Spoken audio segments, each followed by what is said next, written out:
במשך 30 יום מדברים פה בעיר על זכויות, על אותה אמא נפלאה שזכתה, והזכרנו את זה בשבעה, פרסמנו את זה ברבים, וגם היום אנחנו רוצים לחזור להזכיר את זה לציבור, לזכור את זה לעצמנו, לזכור את זה לדורות. מוריי ורבותיי, כשמדברים על זכויות מי זכה ומי לא זכה, מי שזכה זה אנחנו, מוריי ורבותיי. אנחנו אותם בנים ובנות, אחים ואחיות, שגדלנו כיתומים, ומוכרים לנו לצערנו בתים של אותם בתים יתומים, שהאמא צריכה להתמודד לבד עם זרמים כאלה ואחרים, ולא תמיד מצליחה לחדור או להחדיר את החינוך הטהור. אנחנו היתומים הקטנים שהיינו אז זכינו לאמא, אישה שידעה וצפתה למרחוק בחינה של צופיה לכות ביתה, ראתה את המחר, ראתה את האמת, האמינה באמת, למרות שזה היה מתנגד ונוגש את כל החברה ואת כל הסובב. הזכות היא שלנו שזכינו לאמא, ועכשיו שהיא נמצאת בעולם האמת, העדות והנחמה היא שגדולים צדיקים במיתתם יותר מבחייהם, ומשם היא תוסיף ותשפיע השפע הרבה יותר גדול. רוצים להזמין את כבוד הרב הראשי, מרד היתרה, הרב לוי ביסטריצקי לכבוד.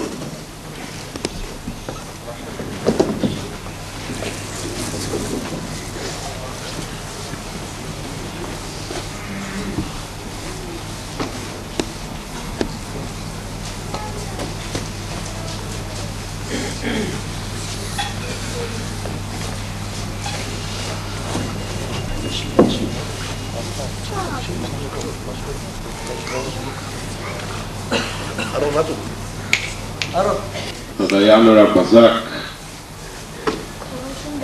הרב ביטון שיחיה, הרב חפץ, הרבנים כהן, ראש מועצה דתית, יונה עמר, חבר מועצה דתית, מרדכי חדד, קהל קדוש. התאספנו הערב כאשר המטרה העיקרית הוא לשמוע דברי תורה, דברי התעוררות ועידוד ממרן הראשון לציון הרב עובדיה יוסף שליט"א. אך עד עכשיו זכינו לשמוע בנוסף למנחה הרב רפאל שני רבנים חשובים. אחד דיבר על השכול, הצער והכאב שיש בזמננו. השני דיבר על הנפש, על תורתנו הקדושה. בפרשת השבוע אנחנו מוצאים שמדובר על כשרות. וידבר השם אל משה ואל אהרון לאמור, דברו אל בני ישראל לאמור, זאת החיה שתאכלו וזאת אשר לא תאכל, עם פירוט של סימנים של חיות, בהמות, דגים, עם האיסור הגדול של שקצים ורמסים. נחלקו בזה הראשונים. מה הסיבה על הציווי לשמור כשרות? ישנם ראשונים שאומרים בגלל שאנחנו עם נבחר, דאג בורא העולם לומר לנו את הדברים שמותר לנו ושאסור לנו. את אומות העולם הוא לא חייב מה מותר לאכול ומה אסור לאכול. ישנם ראשונים שאומרים שהסיבה שצריכים לשמור על כשרות זה כדי לשמור על הנפש. מי שאוכל דברים לא כשרים מטמא את המוח ואת הלב, אינו מאפשר לו ללמוד תורה כפי שצריך, להתפלל כפי שצריך ולעבוד את השם כפי שצריך. זה נדבק עוד נדבך, עוד נדבך, עוד נדבך. רואים אנחנו את מה שקורה היום ברחובות בארץ, על היעדר הצניעות, על השנאה לתורה ולמצוות בריש גלי ללא מחאה וללא עוררין. הרי מדובר על בני אברהם, יצחק ויעקב, בנות שרה, רבקה, רחל ולאה. מאיפה זה נובע?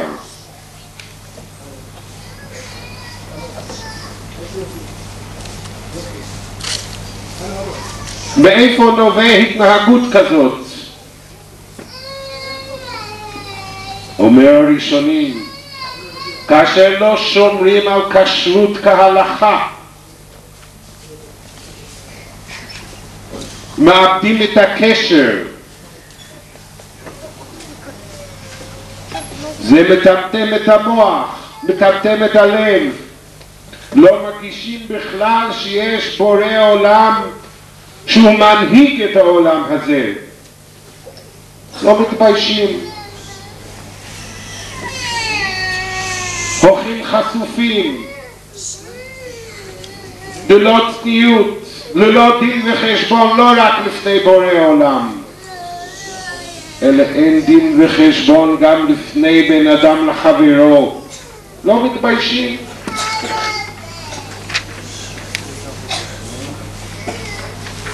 אומר הראשון השני,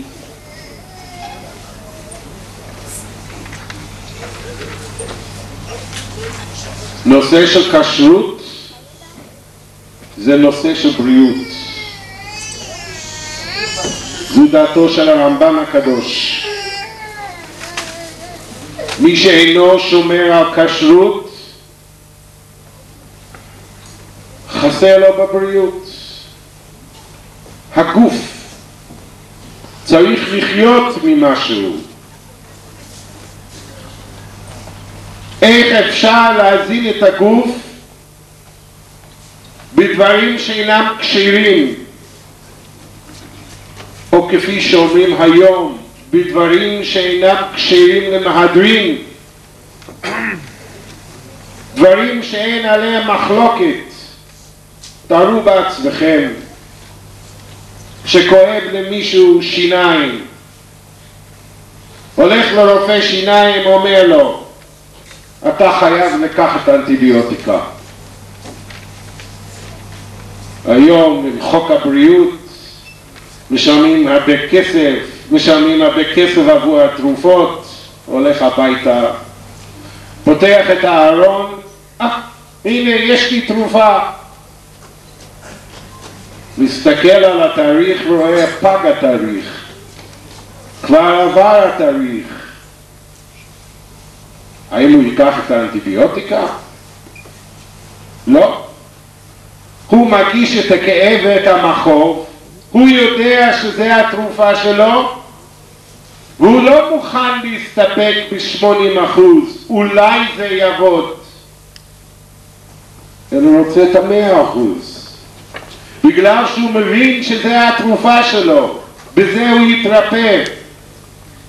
כך אומר הרמב"ם הקדוש. האוכל זה הבריאות של הגוף, זה מה שמזין את הגוף.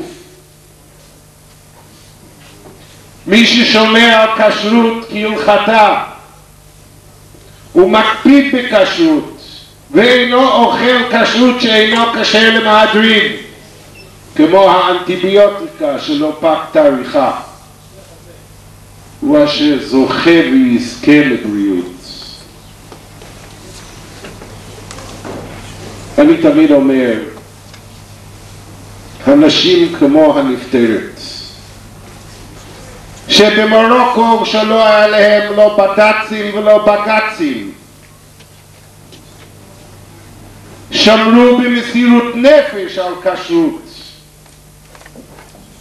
לא קנו שום דבר, עשו הכל במו ידיהם, גם מחיה עשו במו ידיהם, כי לא ידעו אם ילכו לקנות מה יכניסו לפיהם ולפי הילדים. אולי זה לא 100% בסדר. איפה אנשים בימינו? חיים במיקרוגל, עוגות מהירות שקונים בסופרמרקט וצריכים להוסיף קצת מים. עידן שנות ה-2000. איפה הכשרות? איפה הכשרות ששומר על הגוף? ואיפה הכשרות ששומרת על הנפש? כאשר שומעים על כשרות, פתאום רואים שישנם הגבלות. תורתנו הקדושה, בגלל שאנחנו העם הנבחר, מגביל אותנו, דואג לנו, חושב לנו, רוצה טובתנו, בא ומזהיר אותנו. תשמרו על הכשרות, תשמרו על הנפש. תשמרו על הכשרות, תשמרו על הבריאות. מה עושה מי שעד היום לא שמע? מה עושה יהודי כשהוא מרגיש שהוא רוצה להתפלל לפני השם? הוא לא מרגיש את ההתעוררות. הוא לא מרגיש בתפילת עמידה שהוא עומד לפני בורא עולם ומבקש מה שיש צורך לעם, את גאולתנו, ומה שיש לו צורך באופן פרטי. גם בזה יש רק תשובה בפרשתנו.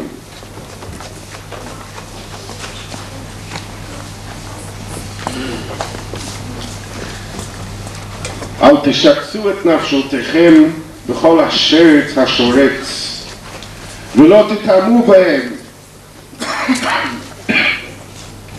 ונטמעתי בהם, כי אני השם אלוקיכם, והתקדשתם, והייתם קדושים, כי קדוש אני.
אנו מקבלים בברכה, בברכת ברוכים הבאים בשם השם, את מרן הראשון לציון, הרב הגאון, הרב עובדיה יוסף שליט"א.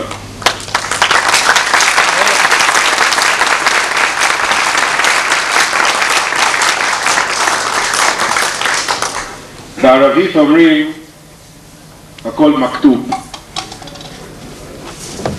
בדיוק כאשר עמדתי לסיים, נכנס מרן הראשון לציון. הייתי מעדיף לומר את מה שיש לי לומר לפני כניסתו. ואני מקווה שמילות הסיום שאומר לפניו רק יוסיף קדושה וטהרה כפי שדיברנו מקודם. ולסיום, והתקדשתם והייתם קדושים. מה הפירוש הפשוט של והתקדשתם? תתקדש והייתם קדושים. אמרו לנו חכמינו כך. והתקדשתם, תעשה אתה רק קצת. תתקדש רק קצת. והייתם קדושים, השם יעשה את השאר. מי שמרגיש שליבו ומוחו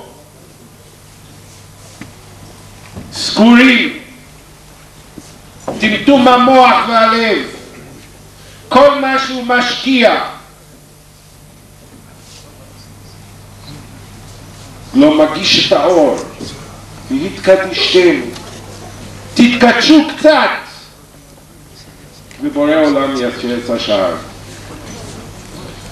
כבוד מרן הראשון לציון, התאספנו היום לכבודך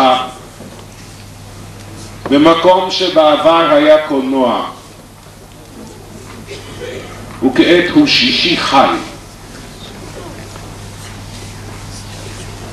הוא אינו חי בתורה, לא במצוות, לא במעשים טובים, לא בצניעות, לא בקדושה, לא בטהרה, לא בכינוסים שהם לשם שמיים. כאשר התקשר אליי הרב רפאל הוא אומר לי שמרן הראשון לציון יופיע בשישי חי, זה גרם לי לשמחה, כי מהקצת קדושה, מהרבה האור שיהיה כאן הערב, אנחנו בטוחים שהמקום הזה לא יהיה פתוח בשבת.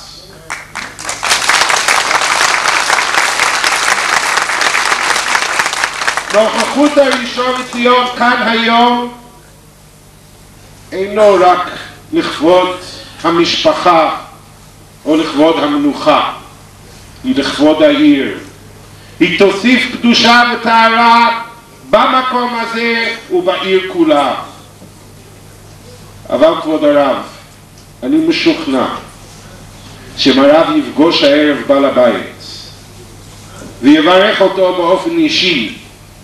זה יהיה הסיום של השישי חי בעירנו, והשבת יחיה בתוכנו ויביא לנו את הברכה לעירנו. ברוכים הבאים.